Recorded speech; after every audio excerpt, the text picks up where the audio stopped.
ప్రజా సంకల్పం ప్రస్తుతం మేడ్చల్ జిల్లా ఉప్పల్ ఎంఆర్ఓ కార్యాలయం వద్ద ఉంది. ఈ అంటే మేడ్చల్ జిల్లాలో ప్రభుత్వ భూముల గురించి మనం ఎన్నోసార్లు పోరాటం చేస్తున్నాం. ఎన్నోసార్లు అడిగినా కూడా కలెక్టర్ గారు స్పందన ఇవ్వరు, ఆర్డీఓ నుంచి ఉండదు. సరే, ఇక్కడ ఈరోజు మేము ఎంఆర్ఓ గారి దగ్గరకు వచ్చాం. ఎంఆర్ఓ మేడం గారు చాలా మంచి స్పందించారు. వాటి వివరాలు తెలియజేస్తా అన్నారు. ముఖ్యంగా ప్రభుత్వ భూములు ఇక్కడ ఉన్న రామతపూర్ అంటే ఉప్పల్ ఎంఆర్ఓ పరిధిలో ఉన్న మన ప్రభుత్వ భూములను కాపాడాల్సిన బాధ్యత అధికారులది, ప్రజాప్రతినిధులది. ప్రజాప్రతినిధులు ఎక్కడ ఉన్నారో ఏమో అర్థమే కాదు. ఎంపీ గారు, ఎమ్మెల్యే గారు, ఇక్కడ ఉన్న కార్పొరేటర్లు. చెప్పండి బుచ్చపతి గారు, అసలు ప్రభుత్వ భూములు ఎక్కడ పోతున్నాయి? అది వస్తువు కాదు ఎత్తుకుపోవడానికి. రికార్డులో మాత్రం ప్రభుత్వ భూమి ఉంటుంది, మళ్ళీ మారిపోతుంది. ఎందుకు మారిపోతుంది? ఈ ప్రభుత్వ భూములన్నీ రికార్డుల నుంచి తారుమారు కావడానికి కబ్జాదారులు మరి రెవెన్యూ డిపార్ట్మెంట్ వాళ్ళతో కుమ్మక్కయి మరి డబ్బులు తీసుకొని రికార్డులనే తారుమారు చేయడం జరుగుతున్నది. ఇవాళ భూముల విలువ చూసుకుంటే కోట్లలో వెళ్ళిపోతున్నది. మరి అలాంటి ల్యాండ్స్ను మరి గవర్నమెంట్ కాపాడలేకపోతున్నది.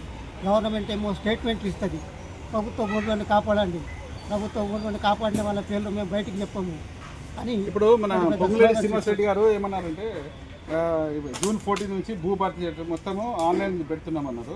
అసలు ఫస్ట్ రికార్డులో ఏవీ లేవు. అసలు ప్రభుత్వ భూములు ఏ మండలంలో ఎన్ని ప్రభుత్వ భూములు ఉన్నాయో వాటి వివరాలే లేవు.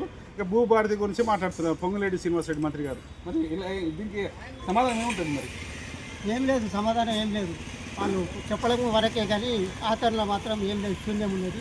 ఇక్కడ నువ్వు ప్రజా దర్బారాన్ని పెట్టుకోవచ్చు, ప్రజా దర్బార్లో అప్లికేషన్ తీసుకుంటావు. ఏమవుతున్నాయి ప్రజావాణిలో కానీ ప్రజా దర్బార్లో పెట్టింది కదా. నువ్వు జనాలు ఇబ్బంది పెట్టడం తప్పితే ఆచరణలో మాత్రం సాధ్యమవుతలేదు. తన సీనియర్ సిటిజన్ అండి, తిరుగుతున్నాడు. అసలు మేడ్చల్ కలెక్టర్ ఇక్కడ లేదు. ఇక్కడ రామతపూర్ నుంచి వెళ్ళి అక్కడ షామివీడి దగ్గరికి వెళ్ళాలి. ఎంత ఖర్చు అవుతుంది? దేనికోసం వెళ్తున్నాడు? వ్యక్తిగతంగా వెళ్ళట్లే కదా, ప్రజల కోసం వెళ్తున్నాడు, ప్రజా సంక్షేమం కోసం వెళ్తున్నాడు. మరి ఎందుకు రిప్లై ఇవ్వట్లేదు కలెక్టర్ గారు? మేడ్చల్ జిల్లా కలెక్టర్ గతంలో ఉన్న వాళ్ళు ఇప్పుడు కూడా అసలు కలెక్టర్ లెవెల్ కూడా సమాధానం ఇవ్వట్లేదు. ప్రజావాణిలో చూడండి, మేము ఛాలెంజ్ చేస్తున్నాము. ఎన్నో వందల వేల ఫిర్యాదు అట్లే పెండింగ్లో ఉన్నాయి. దీనికి కారణం ఏంది? కరప్షన్ జరుగుతుంది కాబట్టి వాళ్ళు ఇవ్వట్లేదు. ఈ కరప్షన్ ఏసీబీ అధికారులు ఫస్ట్ ఈ కార్యాలయాలు ప్రజావాణిలో ఉన్న అక్కడ ఉన్న ఫైల్స్ మీద మీరు దృష్టి పెట్టండి. ప్రజా దర్బార్లో ప్రజావాణిలో ఉన్న అప్పుడు మీకు వాస్తవాలన్నీ తెలుస్తాయి. బాపట్ల కృష్ణమోహన్, ఉప్పల్ ఎంఆర్ఓ